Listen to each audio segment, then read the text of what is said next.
Bonjour à tous. Euh, bienvenue dans ce webinaire qu'on a voulu faire tôt dans la journée pour que vous puissiez ensuite vaquer à toutes vos occupations qui sont très variées, bien évidemment.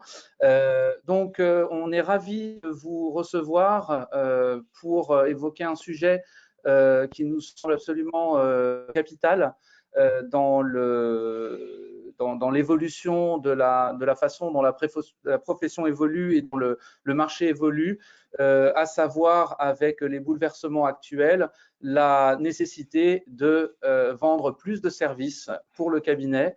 Alors vendre, ça ne va pas être un gros mot. On va faire en sorte que on puisse vraiment aborder le sujet de manière très concrète et puis surtout avec des réponses qui aident à faire en sorte que le cabinet, vos cabinets, évoluent dans un sens qui soit très constructif et surtout qui puisse répondre aux problématiques qui sont et les enjeux à venir. On va parler de la facturation électronique, bien évidemment, au cours de cette session.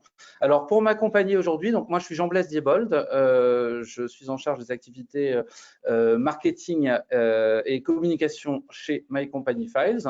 Je suis accompagné de Vincent Avenel, qui est notre responsable commercial, et de Pascal Covet, qui est utilisateur de la plateforme My Company Files, mais surtout un expert comptable qui a mis en place, commencé à mettre en place un certain nombre d'actions pour justement se préparer aux enjeux de la profession, aux enjeux de l'arrivée de la facturation électronique et la nécessité de passer d'un monde qui est, on estime être plus déclaratif aujourd'hui, vers un monde plus orienté service.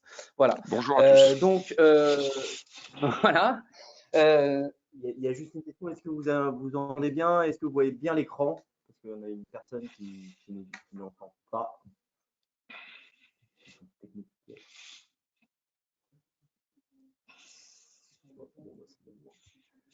Donc, on nous entend bien?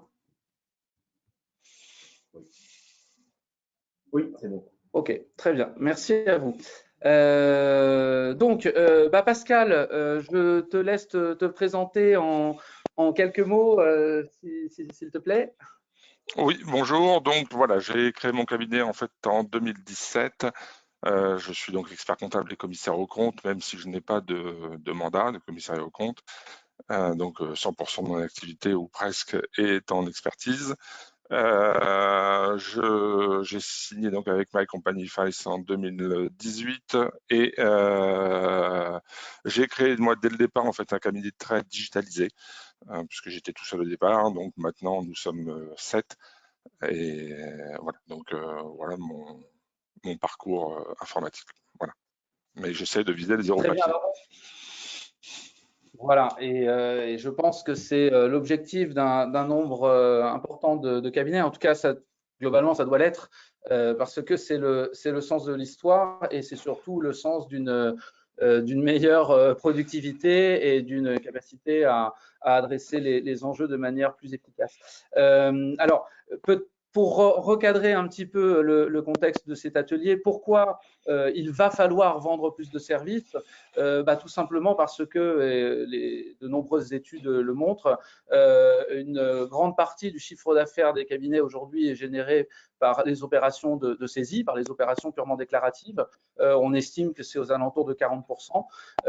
Avec l'arrivée de la facturation électronique, avec l'automatisation d'un nombre de plus en plus important de tâches au sein du cabinet, le temps consacré à cette activité ou cette activité à proprement parler va purement disparaître.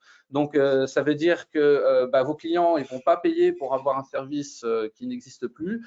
En revanche, ils vont probablement, et c'est tout l'enjeu de la mutation qui se joue maintenant, être prêts à payer pour des services à valeur ajoutée qui leur apportent du plus dans leur activité. Et c'est justement ce qu'on va voir avec Pascal aujourd'hui. Je propose au départ déjà de nous nous présenter My Company Files pour que vous ayez un petit peu une idée de qui on est et la légitimité qu'on peut avoir avec Pascal aussi de se présenter devant vous et d'évoquer ces sujets. Alors, sachant qu'on a parmi vous ce matin, vous êtes extrêmement nombreux à être présents, plusieurs centaines, et parmi vous, il y a des clients. Donc, vous allez voir la manière dont un portail de service ou votre portail de service peut bien évidemment encore supporter votre activité, votre transition. Et puis, Pascal va aussi nous montrer, par la mise en place de sa méthodologie et la bonne utilisation des outils qu'il a au sein du cabinet, comment cet enjeu d'aller vers plus de services est atteignable et de quelle manière. Donc, pour revenir à My Company Files, je laisse Vincent vous en dire un petit peu plus. Merci JB. Alors, du coup, My Company Files, en quelques mots, donc on a été créé en 2011, on a plus de 10 ans. Nous, on travaille exclusivement pour les cabinets d'expertise comptable. À ce jour, on a quasiment 700 cabinets clients et nous, on accompagne des cabinets de 1 à 600 collaborateurs. Donc, on s'adapte vraiment aussi à la taille du cabinet, à ses différents outils. On est globalement une 40 dans l'entreprise, donc la moitié en R&D, c'est-à-dire avec l'équipe produit, développement, etc. Parce qu'il faut savoir que la solution, elle évolue avec les différents retours de nos clients. On organise d'ailleurs régulièrement des ateliers, ce qu'on appelle à la tour. On a des bureaux dans la tour Montparnasse dans lesquels on fait intervenir nos clients. On prend les retours de nos clients. Donc Pascal est un fervent, il assiste régulièrement à ces ateliers-là. Donc on essaye vraiment de prendre en compte les retours de nos cabinets utilisateurs. Et ensuite, on a plus de 100 000 utilisateurs sur la plateforme. Ouais. Alors, pourquoi les cabinets utilisateurs? Comme je disais, nous, on s'adapte vraiment au contexte du cabinet. Pascal nous expliquera son contexte. Là, aujourd'hui, ils sont 7, mais il a commencé tout seul. Il est sur Full, etc. Mais on a aussi d'autres cabinets qui sont sur Agiris, qui sont sur Sage, qui utilisent du Use, du Neo Expert, de l'Ami Compta, etc. Donc vraiment, on s'adapte au contexte à la fois de différents sites, multi-sites, mais aussi à l'écosystème, parce qu'on le verra, l'écosystème aujourd'hui dans les cabinets, il est très très riche. Et chaque cabinet a son propre écosystème. Et une des valeurs ajoutées de My Company Files, c'est vraiment de s'adapter à cet écosystème. Et on a différents types de connecteurs. On a quasiment 60 connecteurs dans la plateforme, ce qui vous permet de garder votre écosystème et brancher avec la plateforme My Company Files. Alors, le positionnement de My Company Files, c'est le suivant. On se positionne comme l'ostéopathe de la relation client des cabinets d'expertise comptable. Alors, pourquoi ostéopathe? Parce qu'on travaille sur vos douleurs. Et la douleur en termes de relation client, la première douleur, c'est la collecte de données. Encore et toujours, aujourd'hui, c'est comment vous allez collecter cette donnée, que sans cette donnée, vous ne pouvez pas produire. Et encore aujourd'hui, 30% du temps d'un collaborateur, il est passé à collecter la donnée, c'est-à-dire à relancer le client, à trier les mails. Et finalement, c'est de faire de la manutention de PDF, de trier des mails. C'est de prendre un mail, le mettre dans le logiciel, etc. Et j'étais pas plus tard qu'hier avec un de vos confrères qui m'a dit nous, on n'est pas manutentionnaire de PDF. Ensuite, la deuxième douleur, c'est la restitution, c'est-à-dire comment vous allez restituer toute la production, les bilans, les liasses, les bulletins de paye vers vos clients. On a aussi le traitement, c'est-à-dire toute cette logique de transformer la facture en écriture comptable, d'OCR, d'intelligence artificielle. Alors nous, on n'est pas du tout un logiciel d'OCR ou d'intelligence artificielle. On va se plugger à ces logiciels-là comme Use, AmiConta, Idocus, Dext, etc. Et notre enjeu, ça va vraiment être d'envoyer automatiquement les données dans ces logiciels-là. Alors, juste un point, Vincent, on va pouvoir dire que finalement ces 3 premières douleurs, les traiter consiste pour nous à adresser, à maîtriser les flux. C'est le premier étage de la fusée. C'est-à-dire que tout ce qu'on va pouvoir voir après et qu'on va évoquer avec Pascal passe par une maîtrise initiale des flux. Pascal aura l'occasion de nous le dire là tout à l'heure, puisque le gain de temps qui est gagné le gain de temps réalisé avec ces opérations, ces automatisations, va justement libérer des ressources pour pouvoir adresser la douleur qui arrive derrière. C'est le chiffre d'affaires, parce que comme l'a dit Jean Blaise en préambule, a priori, les cabinets vont perdre 40% de chiffre d'affaires avec l'arrivée de la facture électronique. Et nous, notre objectif, c'est vraiment que vous puissiez communiquer sur toute l'offre de valeur du cabinet. Et en fait, vous savez faire un tas de choses, mais aujourd'hui, la plupart de vos revenus sont liés au déclaratif. alors que finalement, vous pouvez vendre beaucoup de services. Et il y a une chose aussi, c'est que grâce à My Company 5, vous allez avoir finalement la marque du cabinet qui est défendue. Pascal en parlera mieux que moi, mais votre application smartphone en marque blanche, votre plateforme web en marque blanche, et finalement, c'est la marque du cabinet qui est mise en avant. Ensuite, il y a les obligations réglementaires, mais qu'il faut néanmoins traiter. Donc, le RGPD notamment, dans la diffusion des bulletins de paie, par exemple, on va accélérer cette conformité RGPD. On va aussi travailler sur toute la logique de parcours client. L'enjeu, c'est que le client dans le cabinet, il a un parcours digital extrêmement simple et qui retrouve tout au même endroit. Si vous lui mettez à disposition des outils collaboratifs comme Mon Expert en Gestion ou encore comme QuickBooks ou autre, il va avoir un seul login mot de passe pour accéder à tout l'écosystème du cabinet. Et il y a une dernière douleur sur laquelle on va s'étendre un peu plus aujourd'hui, c'est l'arrivée de la facture électronique. Et ça va être un réel bouleversement dans la profession.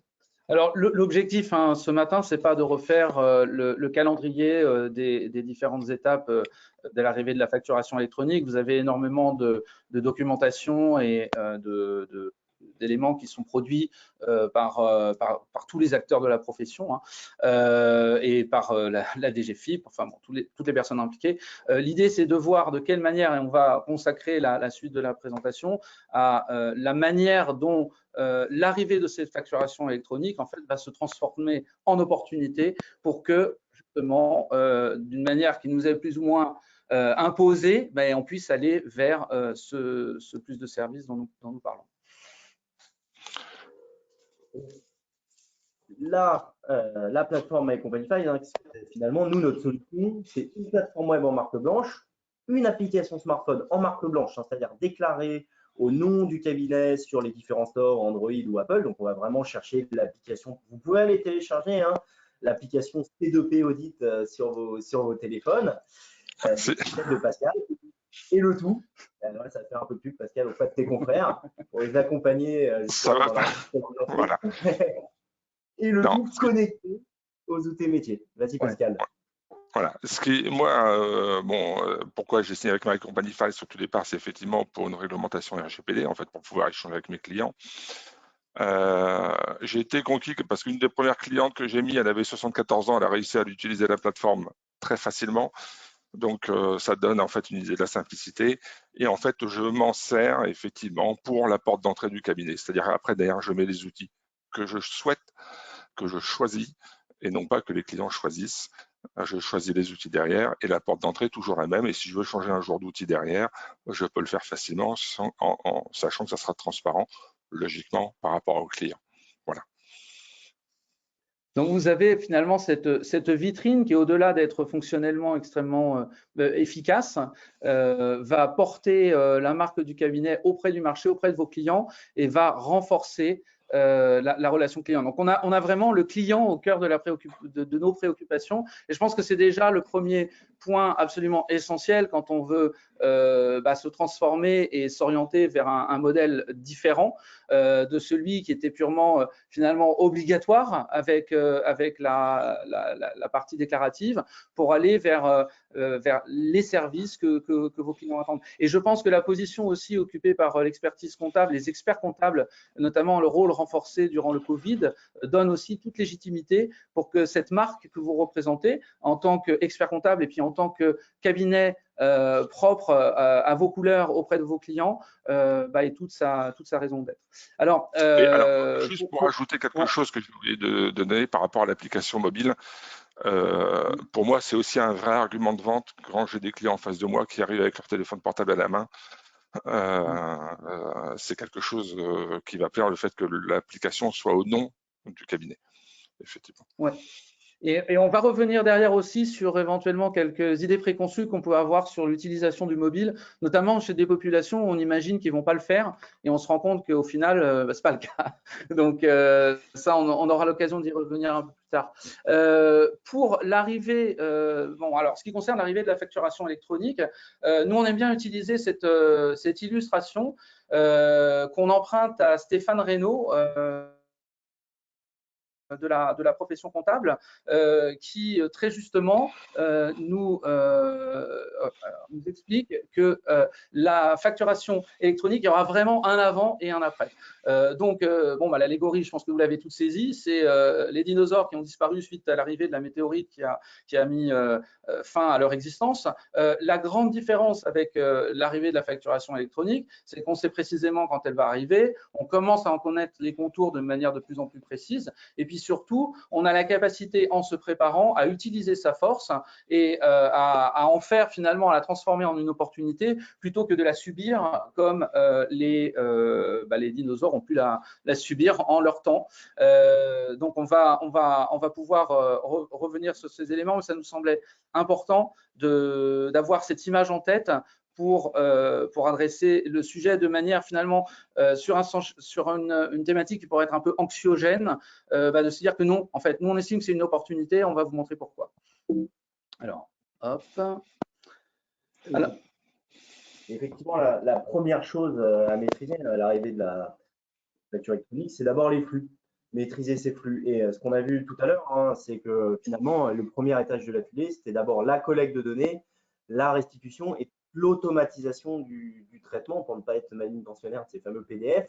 Et donc, l'idée, c'est de se dire, en fait, déjà, c'est de comprendre ses propres flux actuels. Aujourd'hui, les flux ne sont pas forcément maîtrisés dans les cabinets, mais c'est tout à fait normal. C'est parce qu'en 15-20 ans, on est passé des flux 100% en papier à aujourd'hui des flux hybrides. Il y a du papier, il y a du mail, sur beaucoup de mails, il y a des Dropbox, des WeTransfer, etc. Et il y a des outils collaboratifs, un écosystème extrêmement riche. D'ailleurs, là, si on prend un peu de hauteur par rapport au du cabinet, finalement, il y a deux questions à se poser. C'est comment je collecte la donnée efficacement, comment je vais collecter mes factures d'achat, mes factures de vente, mes infos de paye, mes ICA, mes relevés bancaires, etc. Et comment je vais restituer toute ma production. Et l'enjeu, en fait, ça va être de collecter la donnée, l'envoyer automatiquement dans les logiciels de production et publier les données des productions vers le client. Toi, Pascal, justement, quels sont les outils que toi tu utilises, comment tu les as mis en musique et par rapport à ces flux, comment tu maîtrises tout ça aujourd'hui? Alors, les outils que j'utilise, bon, bien sûr, donc la porte d'entrée, c'est My Company Files, hein, comme je l'ai dit.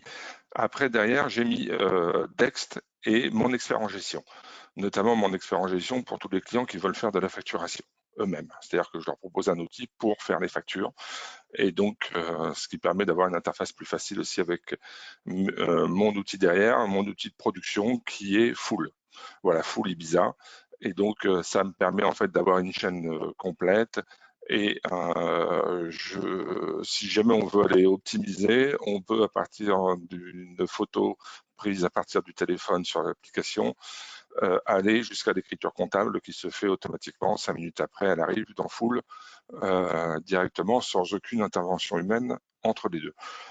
J'ai personnellement choisi d'avoir encore une intervention au niveau de Dext, mais de contrôle, mais j'ai testé le chaînage complet, ça marche. Voilà, donc parce en fait, et là, pour revenir sur la partie effectivement flux du cabinet, ça me permet effectivement de maîtriser effectivement les flux, parce que finalement les clients font les facturations sur un outil que j'ai mis en place, que j'aurais proposé. Les clients facilement peuvent m'envoyer les factures fournisseurs qu'ils ont, hein, donc sans problème. Après, on arrive facilement aussi à récupérer les relevés bancaires aussi par rapport à mon expert en gestion. Et on court beaucoup moins en fait après les pièces manquantes. Alors on continue toujours à courir parce qu'il y aura toujours des clients qui sont irréductibles, et ça de toute façon, mais globalement en fait on arrive effectivement beaucoup plus à maîtriser les flux, ce qui m'a permis, je dirais par exemple là tout récemment, de faire une situation en passant 2-3 écritures, mais il ne manquait aucune pièce. Donc ça, c'est vraiment la maîtrise des flux. Et la maîtrise des flux permet aussi de vendre des prestations supplémentaires, puisque j'ai réussi à vendre cette année des tableaux de bord dans un nombre, je dirais, important pour un cabinet d'expertise comptable, puisqu'en fait, j'en vends 15 par mois, des tableaux de bord. Et voilà. Donc, ouais. Mais je dirais pourquoi, comment après, quelle était ma recette pour vendre ces tableaux de bord, puisque finalement, ça passe aussi par une démarche commerciale. Donc, j'expliquerai après comment j'ai fait. Voilà. Donc, très bien. On reviendra sur la manière effectivement dont tu as mis en avant ce service, ce qui est très intéressant. Mais là, bon, vous l'aurez compris, on reste un petit peu dessus, mais la maîtrise des flux, c'est vraiment la base. C'est ce qui permet de dégager du temps pour derrière justement pouvoir utiliser un certain nombre de fonctionnalités et puis utiliser les bonnes méthodologies pour proposer ces services. Alors, vous l'avez compris, Pascal a son écosystème avec Full, Dext, et comme le disait Vincent tout à l'heure, les 60 et quelques connecteurs qui sont présents dans la plateforme permettent justement de se connecter à l'ensemble des outils qui sont présents sur le marché. Alors voilà, Pascal, il parlait tout à l'heure de cette maîtrise des flux. Effectivement, il y avait quelques irréductibles gaulois qui ne voulaient pas utiliser les outils mis à disposition du cabinet. Alors nous, on a mis en place différentes méthodes, enfin une méthodologie qui fonctionne quand même. Et l'objectif, c'est d'avoir 80% de taux d'usage au sein du cabinet dans la plateforme. Et on va mesurer ça.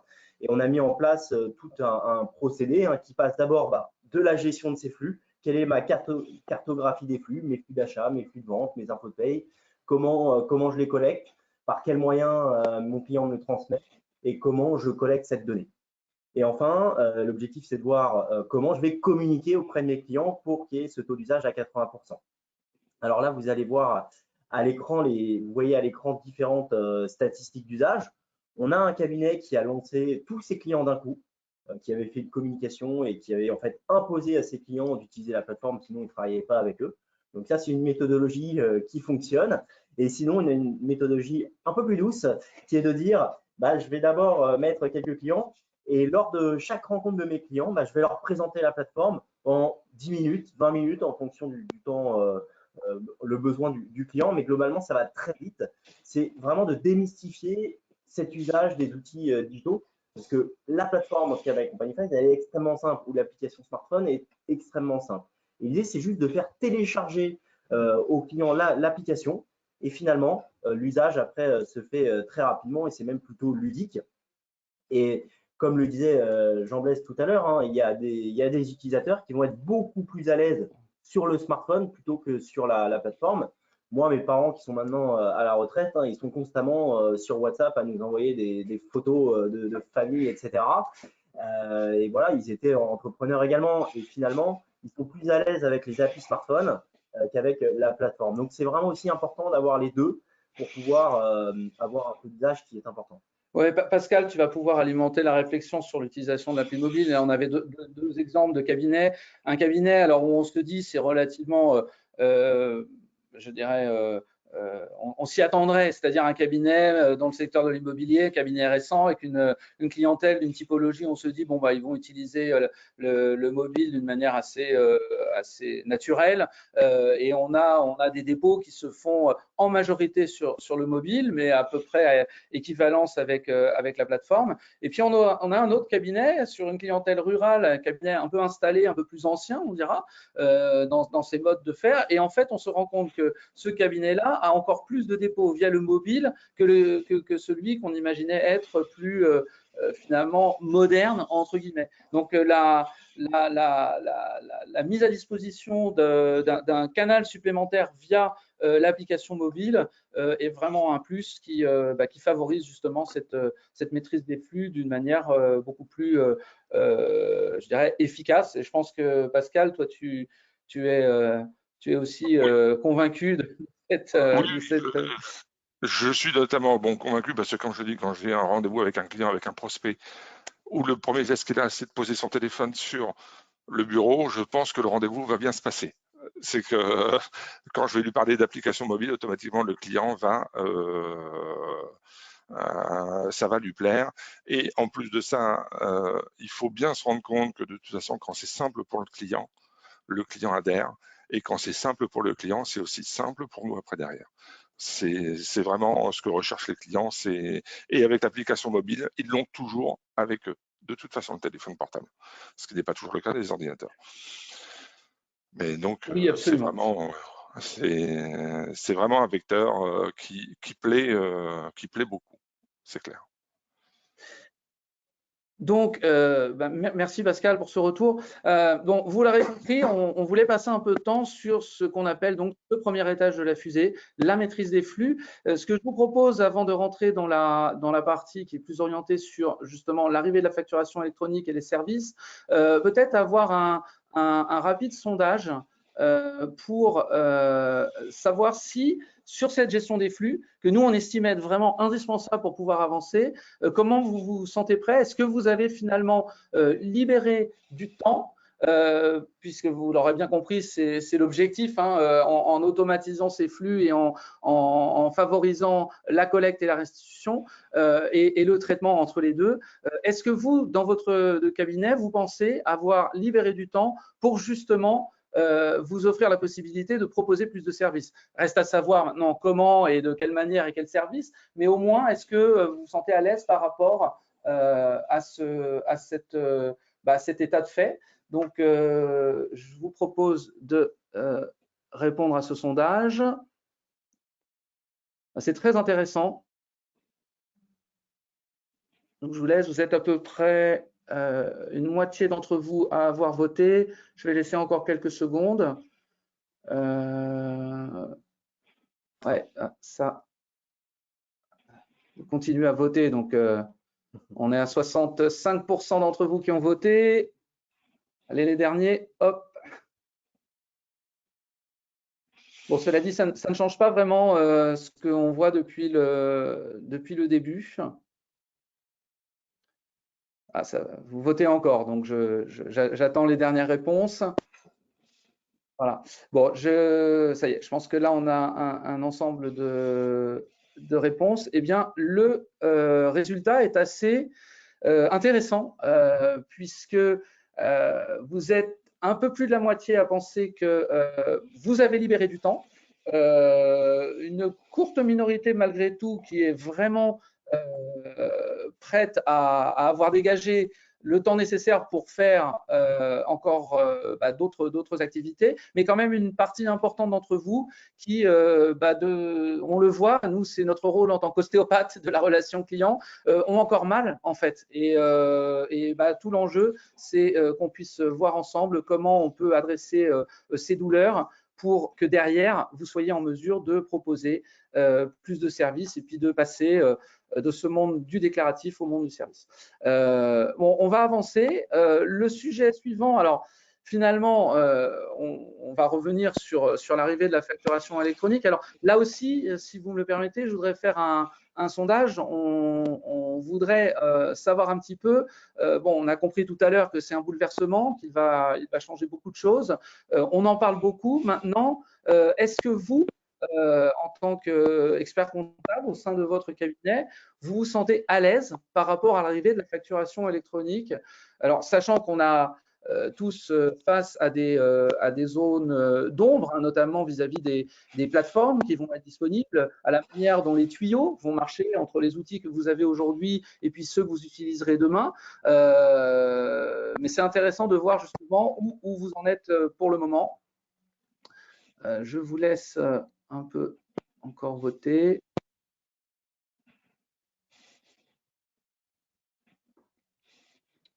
Allez, encore quelques secondes. Bon, ça ne change pas grand-chose à les votes qui arrivent maintenant. Voilà, je vais fermer le sondage et je vais vous afficher les résultats. Donc, c'est intéressant. En fait, au final, on est à du 50-50, mais quand même de plus en plus à l'aise. C'est une bonne chose. C'est une bonne chose. Je pense que c'est bien parce que en fait, c'est alors nous, comme beaucoup d'autres, hein, on est vraiment très assertif en fait sur la nécessité de se former, de s'informer et de prendre un maximum d'informations sur le sujet. On les dit souvent, mais il y a l'ordre qui a mis en place des initiatives. Vous avez la BPI, vous avez les éditeurs qui se positionnent sur le sujet aussi, simplement en mode éducatif d'une certaine manière. Donc, même si on sait que encore tout n'est pas prêt, les PDP, donc les plateformes privées par exemple, seront disponibles uniquement le 1er janvier 2024. Mais d'ici là, la préparation est absolument indispensable et je pense que c'est important que vous vous sentiez à l'aise. Pour ceux qui ne le sont pas encore, on est tout à fait prêt à échanger avec vous. Alors, on n'est pas des spécialistes absolus de la facturation électronique. Par contre, on peut rassembler un certain nombre d'outils et d'éléments qui vous permettent de vous familiariser avec le sujet et de vous envoyer aussi vers des experts et des spécialistes qui jouent un rôle d'accompagnement qui est particulièrement important. On parlait de Stéphane Reynaud tout à l'heure. Vous avez Thierry Ardion qui, au sein de l'association des éditeurs qui réfléchit sur le sujet de la facturation électronique, apporte aussi beaucoup d'éclairage qui nous semble très utile. Alors, nous, notre perspective par rapport à l'arrivée de la facturation électronique, c'est que c'est une opportunité. De toute façon, à un moment donné, quand on est face à un sujet sur lequel il ne va pas y avoir de débat, il y a déjà eu un report. Le 1er juillet 2024, la première étape concrète de la facturation électronique, elle sera en place. Et ce n'est pas parce que c'est le 1er juillet prochain qu'on a beaucoup de temps. En fait, c'est demain, c'est maintenant qu'il faut anticiper. C'est un virage, comme on dit, et c'est le genre de virage, si on est trop près du bord, en fait, on finit dans le décor. Donc, c'est maintenant qu'il faut l'amorcer, sachant qu'on estime qu'il y a quand même 2 menaces à prendre en considération. Vous les avez peut-être vous-même identifiées. Le timing serré, on vient de l'évoquer, mais vous avez aussi les banques. Parce que de plus en plus de banques mettent à disposition des outils de gestion commerciale. Elles sont très actives, elles ont des moyens énormes. Et je pense que Pascal, tu nous disais l'autre jour en préparant ce webinaire que voir les banques finalement appeler des clients alors que ils n'ont pas forcément l'image et la proximité que les experts comptables ont auprès des entrepreneurs, ça ferait un peu mal, hein, d'une certaine manière. Voilà. C'est ce que, effectivement, et là-dessus, bon, il faut savoir que effectivement les clients en fait ont beaucoup plus confiance, bien sûr, aux experts comptables plutôt qu'aux banques. Je pense que on a très très peu de clients qui font plus confiance à leur banque qu'à nous-mêmes. Donc aux experts comptables. Donc personnellement, je prendrais pas. Ça me gênerait beaucoup que les banques prennent la main sur la facturation électronique à notre place, alors qu'on a tout pour pouvoir effectivement maîtriser ce genre de choses. Donc c'est pour ça qu'effectivement par rapport à ta slide, effectivement il faut anticiper maintenant. Pourquoi? Parce que le timing, effectivement, timing serré, c'est 2 ans, hein, donc avant le début de la facturation électronique. Mais sur les 2 ans, il y aura 2 périodes fiscales. Et c'est pas dans les périodes fiscales où les cabinets, de toute façon, développent quelque chose. J'en sais quelque chose. Ça fait plus de 20 ans que je suis dans l'expertise comptable et on n'a jamais rien développé pendant la période fiscale. Et c'est pas maintenant que ça va changer.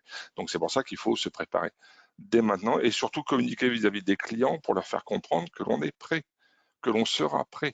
Parce que c'est ça, c'est maintenant en fait. Déjà avertir les clients comme quoi on sera sur la facturation électronique et qu'ils pourront compter sur nous. Et c'est là le premier message à faire passer déjà au moins avant la fin de l'année pour pouvoir dire attendez, j'ai mon expert comptable moi qui m'en a parlé. Donc voilà. Je pense que comme on le disait aussi, encore une fois, en préparant cet atelier, en fait, on est face à une véritable guerre des flux. Et on voit la BNP, on voit le Crédit Agricole, ils sont assez agressifs, ils proposent des solutions de facturation. Et puis qui dit solution de facturation, puis ensuite éventuellement d'autres services, vous voyez jusqu'à ça peut aller. Et y a Jérôme Clarisse, le président de RCA, qui recommandait aux experts comptables d'engager les clients sur les outils que vous utilisez. Une autre image, si vous le voulez, c'est de dire qu'à un moment donné, les clients vont se retrouver sur un quai et il faut qu'ils soient sur votre quai à vous. Il ne faut pas qu'ils soient sur le quai d'à côté parce qu'il va y avoir un bateau qui va partir et il y aura des personnes qui seront dans un bateau sur lequel vous ne serez pas aux commandes. Donc ça, pour nous, justement, ça passe par la mise en place d'une organisation qui est compatible avec facture électronique. Alors pour nous, c'est finalement relativement simple aujourd'hui aujourd'hui dans la mesure où, sans rentrer dans les détails techniques, vous avez des outils de collecte, un bon OCR derrière, les outils de production qui sont connectés et derrière les tuyaux qui, notamment avec les plateformes comme My Company Files, iront chercher les pièces dont vous avez besoin au sein des PDP et de la plateforme publique pour faciliter la transition au sein du cabinet des pièces et des éléments dont vous aurez encore besoin. Il y aura encore des éléments à traiter. On aura l'occasion d'en reparler éventuellement ou si vous avez des questions sur le sujet, mais tout ne sera pas nécessairement absolument automatisé. De toute façon, il y aura des éléments qu'il faudra que vous alliez chercher. Et si vous n'êtes pas au centre du jeu, d'une certaine manière, via un point d'entrée unique, vous allez devoir être obligé de courir derrière tous vos clients en leur demandant leur login, leur mot de passe pour aller chercher les pièces sur leur plateforme. Et imaginez que vous avez X plateforme fois X clients. Là, on retombe dans quelque chose qui est presque pire que l'époque de la boîte à chaussures. Donc, on a finalement ici un élément qui est absolument capital sur la mise en place de cette organisation et d'une certaine manière, avec un portail client, c'est pas si compliqué que ça. En fait, je pense que tu avances dans notre sens, Pascal. Oui, non, le portail simplifie effectivement les choses et c'est ce que je disais aussi déjà un peu tout à l'heure. Moi, du coup, j'ai une organisation qui me convient, c'est-à-dire les clients utilisent des outils que je leur mets à disposition, donc que je maîtrise. Et après, pour collecter l'information qui descend, ce n'est pas, en fait, je n'ai pas de factures qui viennent, enfin, je limite les factures qui sont faites par EBP, sur EBP ou ce genre de choses, en fait, puisque les clients, dès le départ, dès l'étape de prospection, au moment où ils créent leur entreprise, je leur propose l'outil de facturation pour qu'ils restent dans mon écosystème. Et donc, ça simplifie la vie de tout le monde. En plus, bon, si les clients nous posent des questions, on est capable de répondre, ce qui n'est pas le cas si jamais ils prennent des outils autres. Mais au moins, derrière, quand on veut récupérer des données, on les a tout de suite. Et il n'y a pas de... Ça, c'est quelque chose qu'il faut faire, parce qu'en fait, c'est le début de la maîtrise du chemin compatible facture électronique.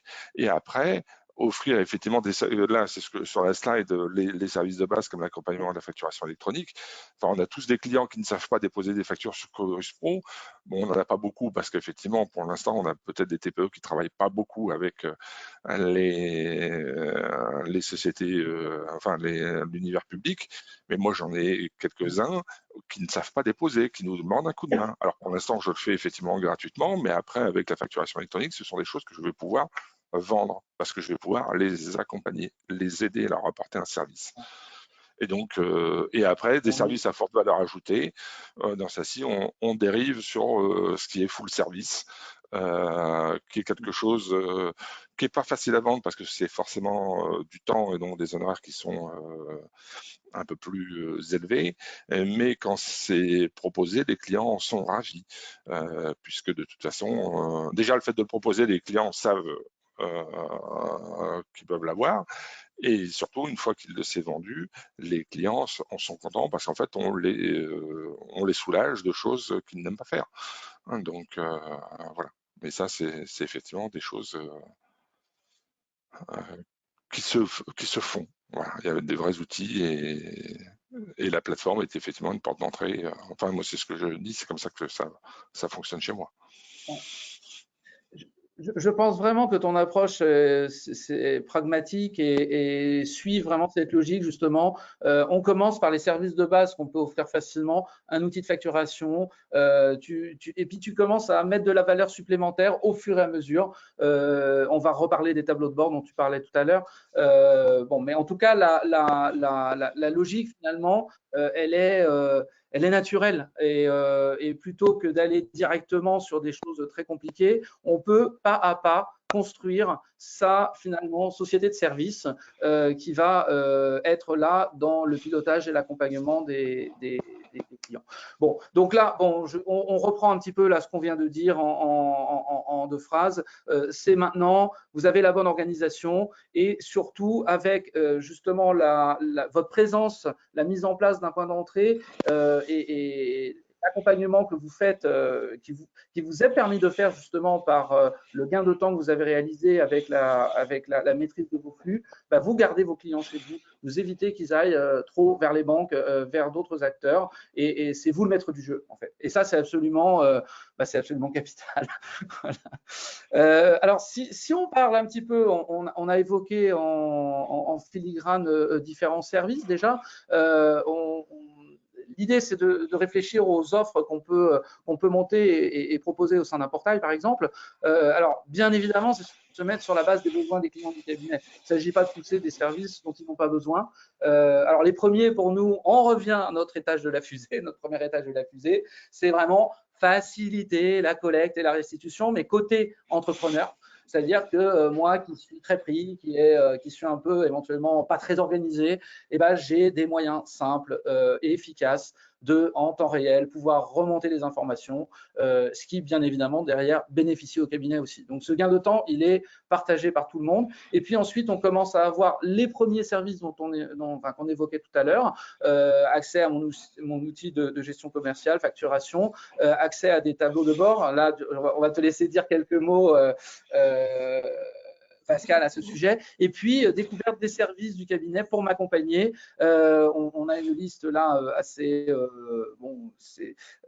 qui permet d'avoir des idées. Et puis, imaginons par exemple, là, on a imaginé la prise de rendez-vous simplifiée. On a eu parfois des cabinets qui disent « Ah non, mais moi, je ne vais pas laisser mes clients m'appeler tout le temps ou que sais-je. » Qui chez nous n'a pas utilisé un jour ou un autre un Doctolib pour prendre rendez-vous à des créneaux qui conviennent à la fois aux clients et aux docteurs? Bah, de la même manière, on peut imaginer que vous mettiez en place des systèmes qui permettent de prendre des prises de rendez-vous simplifiées au sein d'un portail et qui faciliteront là aussi la relation client, sachant qu'ils peuvent concerner un accompagnement spécifique ou un intérêt pour des services que vous aurez pu proposer d'une manière ou d'une autre.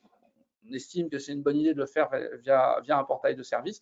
Mais voilà. Et par rapport aux services auxquels on pensait, on l'a déjà évoqué, formation sur la facturation électronique, solutions de facturation, aide aux gestion des achats, tableau de bord, accompagnement RH, et puis on peut ouvrir sur de la gestion de patrimoine, de l'aide à la couverture des salariés, etc., des sujets RH. Peut-être que c'est le…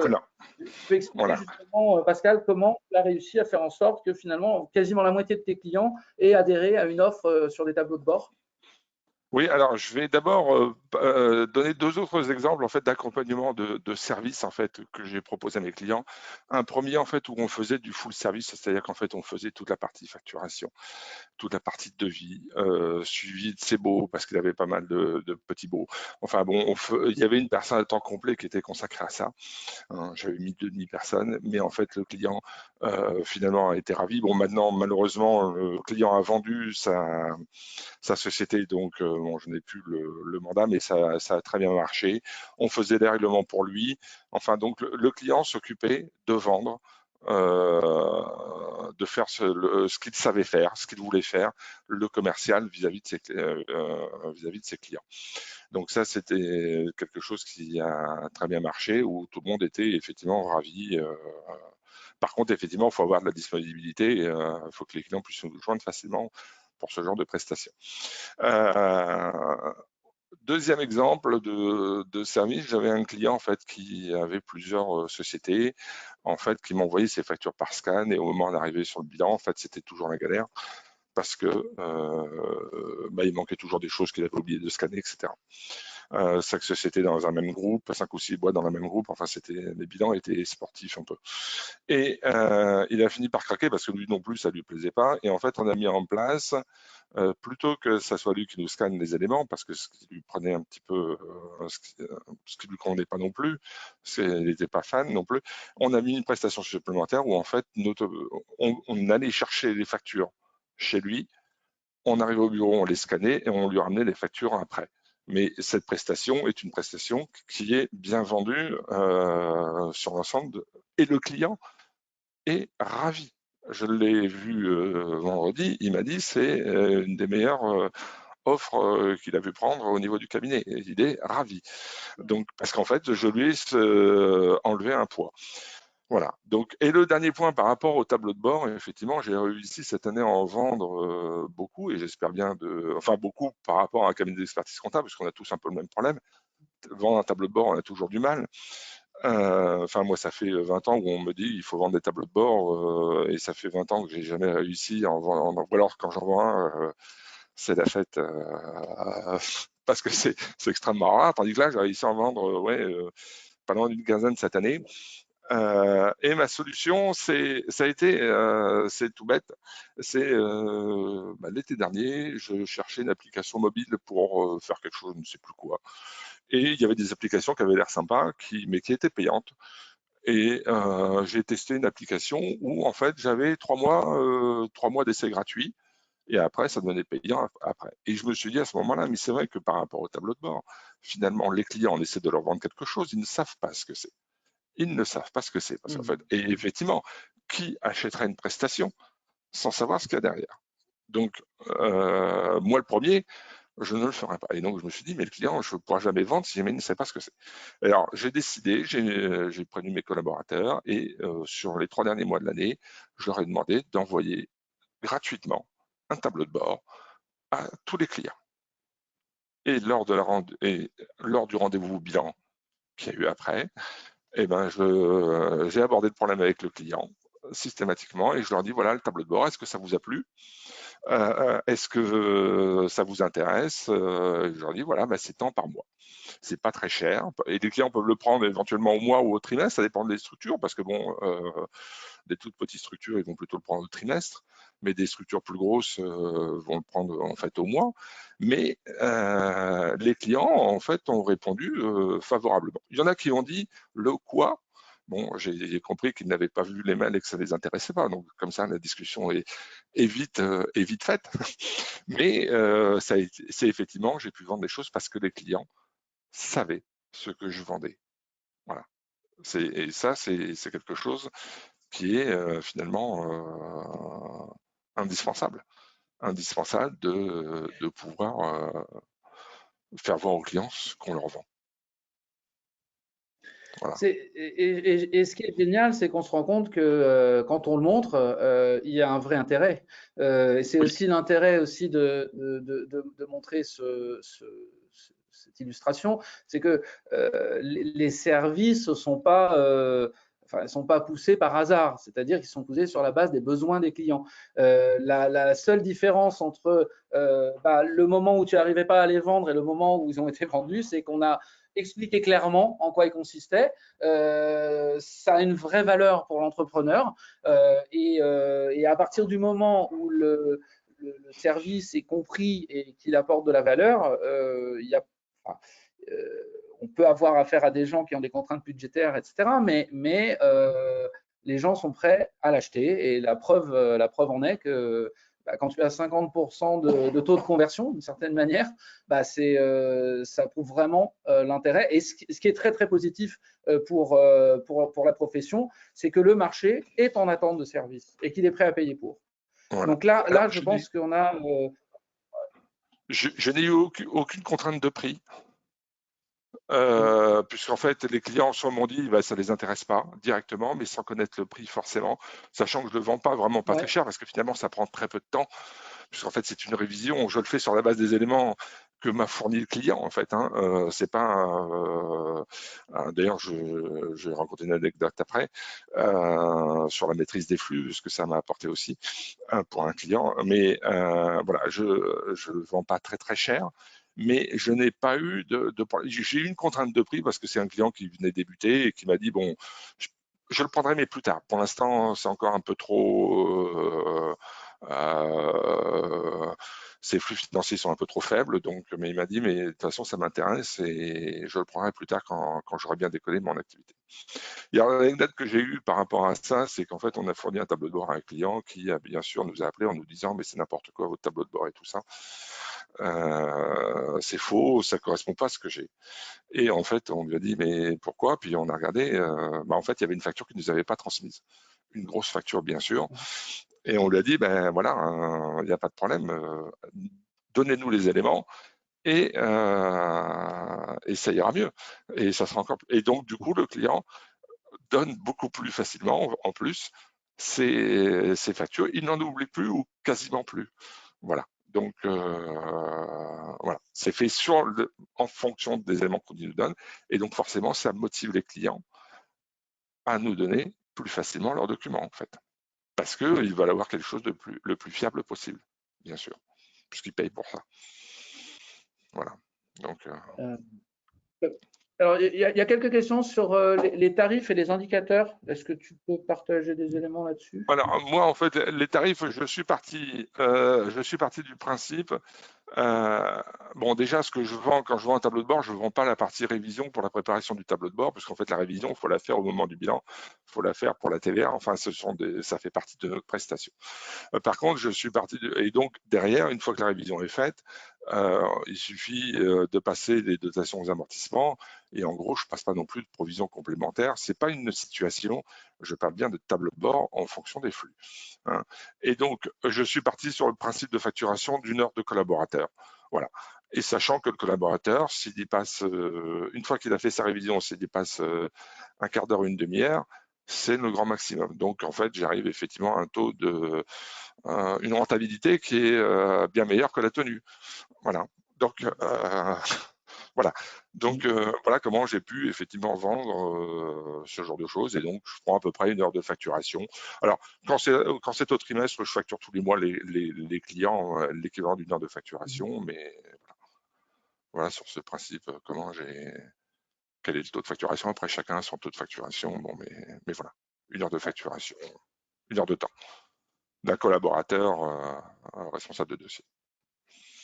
J'aime beaucoup l'idée qui consiste à dire que c'est plus rentable que l'activité déclarative aujourd'hui, parce que c'est tout l'enjeu de cette présentation, justement. Donc, je pense que là, on a vraiment un élément très, très, très intéressant. Je vois que le temps avance. Bon, c'est super. On a un échange, je l'espère, constructif pour tout le monde. Je voulais quand même lancer un sondage. Alors, c'est pas exhaustif, bien évidemment. Le point est de savoir quel service vous auriez éventuellement déjà mis en place au sein du cabinet, de votre cabinet, sachant que bon, le système ne me permet pas de mettre énormément de possibilités. Donc, il a fallu un peu trancher dans le vif sur les opportunités. Il y aura peut-être beaucoup d'autres. L'intérêt de la question étant de dire est-ce que la démarche est déjà lancée au sein de votre cabinet, si oui, plus ou moins sur quel type de domaine, et puis surtout utiliser ça comme un point de départ pour derrière se dire voilà, sur la base des besoins de ma clientèle, quels sont les services sur lesquels je pourrais me positionner à l'avenir. Tout ça en ayant finalement, comme on le disait depuis le début de la présentation, dégagé du temps pour me permettre de le faire correctement dans les bonnes conditions. Donc là, je vous laisse voter. Bon, je vais fermer le sondage parce qu'on a encore 2-3 éléments à aborder avant de terminer. Je vois que le temps passe très vite.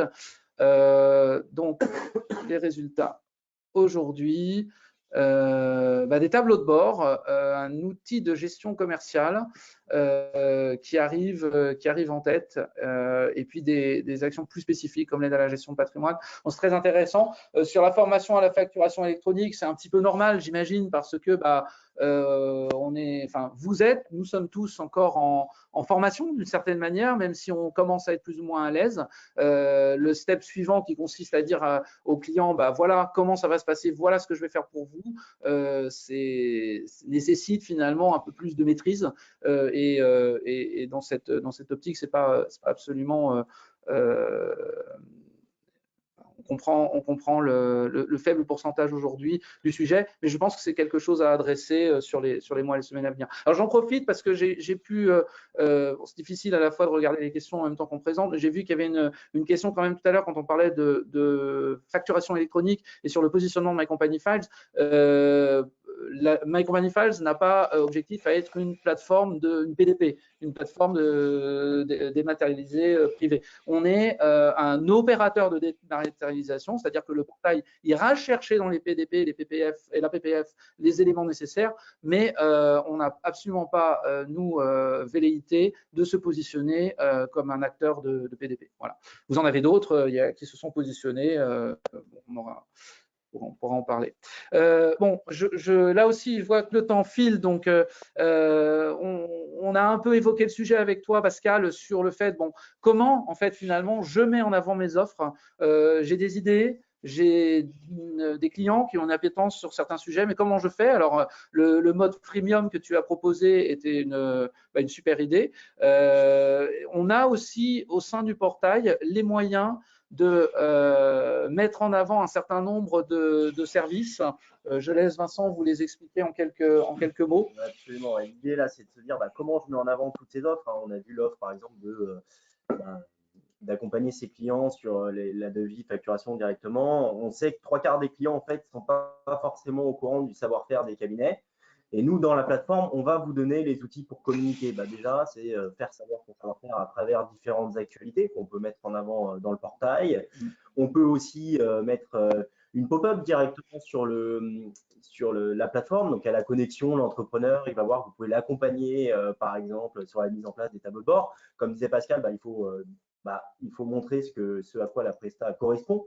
Donc, ça peut dire, voilà, le tableau de bord correspond à ça, et ça va vous permettre de piloter votre entreprise. En fait, c'est un réel outil de communication qui permet de mettre en avant vos services. Et puis, on a sur la droite, finalement, le catalogue, les boutons j'ai besoin, le catalogue de services du cabinet, qui permet, lorsque le client va chercher son bilan ou les bulletins de paye de ses salariés, eh bien, il va voir que vous pouvez l'accompagner sur un accompagnement à la gestion de patrimoine. Et on va, au-delà de la présentation du service, on va derrière pouvoir chaîner un formulaire, donc toute une checklist en fait, qui va permettre de récupérer les éléments nécessaires à la constitution de la mission. Par exemple, j'ai besoin d'un accompagnement sur des sujets RH, et si je mets dans mon service un contrat de travail ou que sais-je, un tel ou tel contrat, finalement, je vais avoir derrière les différents éléments dont je vais avoir besoin pour constituer le service, et le client répondra directement dans le formulaire. Voilà. Donc vraiment, l'objectif, c'est d'avoir un outil qui me permette de communiquer sur toute mon offre de valeur, mon offre de service, et pouvoir vendre en fait des missions parce qu'elles sont mises en avant pour que mes clients sachent ce sur quoi je peux l'accompagner. Très bien. Et puis alors, merci Vincent. Un dernier point, j'accélère un petit peu parce qu'on a été très bavard. Alors tant mieux parce que c'était sur la partie service et c'était au final vraiment l'objet de cette réunion. On ne voulait pas finalement conclure sans quand même venir sur un point qui est absolument capital, malgré tout, même si nous, on n'est pas des experts en accompagnement de développement personnel, RH au sein des cabinets, mais d'une manière générale, on sait que cette transformation se fait aussi avec de nouvelles compétences, l'évolution des compétences des équipes et un accompagnement qui est basé sur une logique relativement simple au final, identifier les potentiels qu'on a au sein du cabinet, identifier les profils dont on a besoin à partir du moment où on sait qu'on va vouloir mettre à disposition un certain nombre de services pour ses clients, et puis qui sont bien évidemment portés par des logiques de formation, de management et de prise de décision par rapport à la constitution de ces équipes. Alors, l'illustration de Tom Cruise, elle est relativement simple. On sait que la facturation électronique se porte par la mise à disposition de nouveaux outils, la Facture X, quand on entend parler de Facture X, de PDP, de PPF, c'est des termes techniques, mais au final, c'est vraiment l'humain qui va driver tout ça. Et donc, pour revenir à Tom Cruise, l'illustration, c'est que vous pouvez avoir le meilleur avion du monde. Si vous n'avez pas un bon pilote et une bonne équipe avec, au final, ça va être compliqué. Donc, alors pour la petite histoire, sans spoiler ceux qui ne l'auraient pas encore vu, mais dans le dernier opus de Top Gun, qui s'appelle Maverick, non seulement d'être un bon pilote, Tom Cruise doit se muer aussi comme un bon coach, parce que la mission qu'il doit remplir ne peut pas être réalisée par un seul homme, elle doit être réalisée par une équipe de 6 personnes, que quelque part on lui impose, et au final, à partir desquels, en fonction de qui ils sont, de ce qu'ils font et de la manière dont il va les former, vont pouvoir arriver à ce but, à la réalisation de cette mission. Et bon, parallèle, vous l'aurez compris, par rapport aux enjeux qui sont ceux de la profession comptable et de la situation des cabinets et de cette justement virer finalement du monde du déclaratif vers le monde du service, elle va se faire ensemble avec vos équipes, avec un pilote, mais avec des compétences en interne que vous aurez déployées et mises en place d'une manière rationnelle. Voilà. Alors je dirais en conclusion, alors je ne sais pas si vous voulez rajouter très rapidement quelque chose là-dessus, Pascal. Oui, non, mais c'est tout à fait ça. C'est-à-dire que ça se fait ensemble. Il faut effectivement accompagner les collaborateurs, en fait. Il faut trouver effectivement le bon collaborateur qui va pouvoir effectivement, je dirais, chapeauter en fait un peu toute cette partie technique. Mais sachant qu'il faut aussi que l'expert comptable soit convaincu.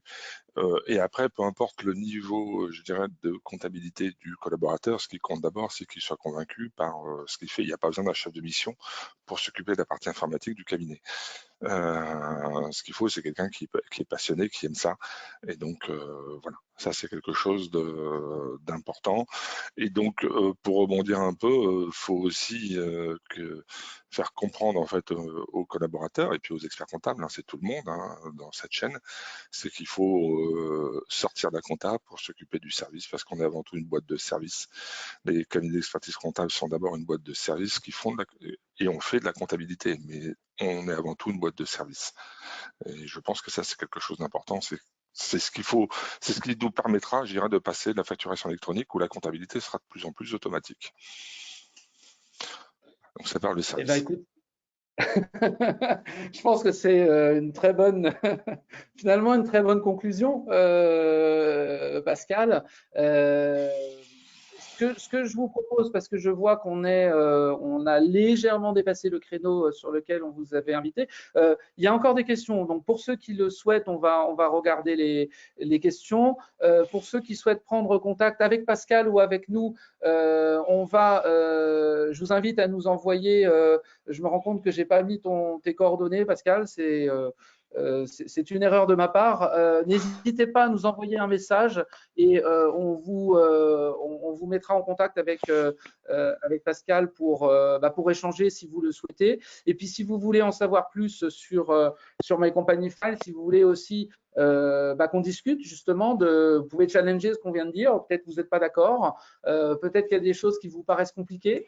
Notre objectif, c'est vraiment d'être présent pour accompagner la profession, parce que si je reviens au début de cette présentation et du virage qu'il y a à prendre, ce qu'on a l'habitude de dire, c'est que ce virage, c'est pas seulement les experts comptables tout seuls, c'est les experts comptables, c'est les clients et c'est l'ensemble de la profession éditeur qui vous accompagne, qui prend ce virage avec vous. Donc en fait, on est tous embarqués finalement dans la même voiture pour avancer. N'a pas d'autre ambition que de faire en sorte qu'on soit là pour aider, et on pense que, en tout cas, ce qu'on a à dire n'est pas complètement à côté de la plaque. Si jamais vous le pensez, on est tout à fait prêt à échanger, et en tout cas, on se tient à votre disposition. Alors, je ne sais pas si Vincent, tu avais vu des remarques ou des questions sur lesquelles on pouvait rebondir là à chaud.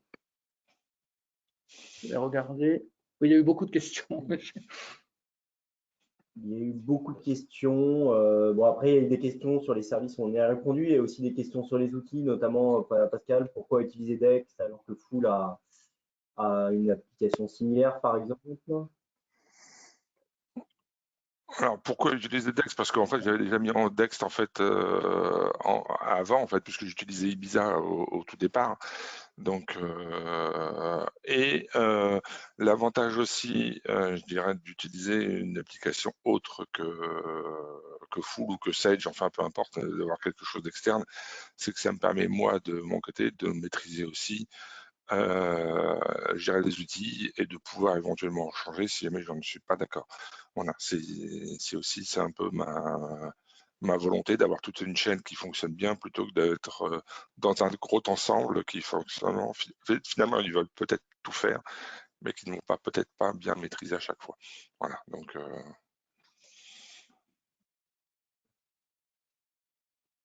Très bien.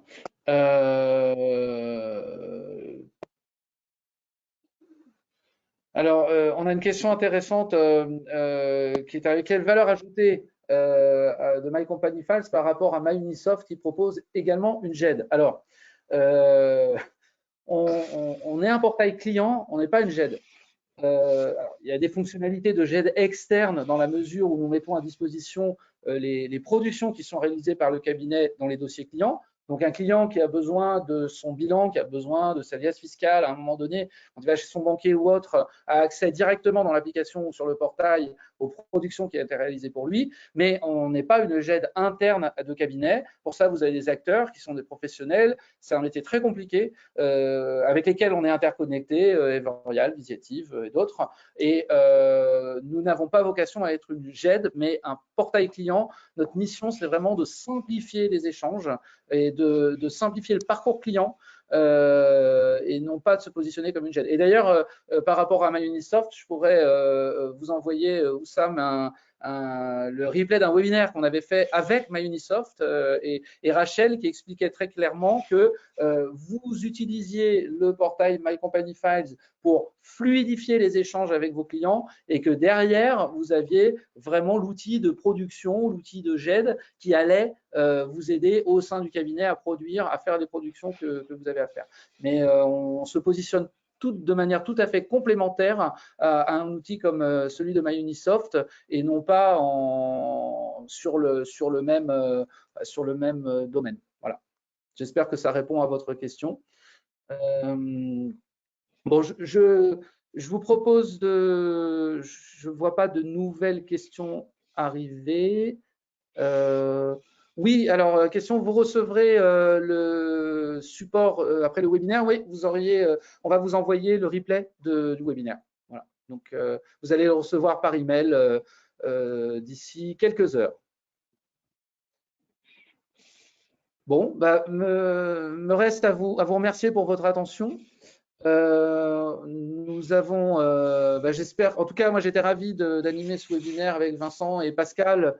Merci infiniment de tes retours, de ton expérience.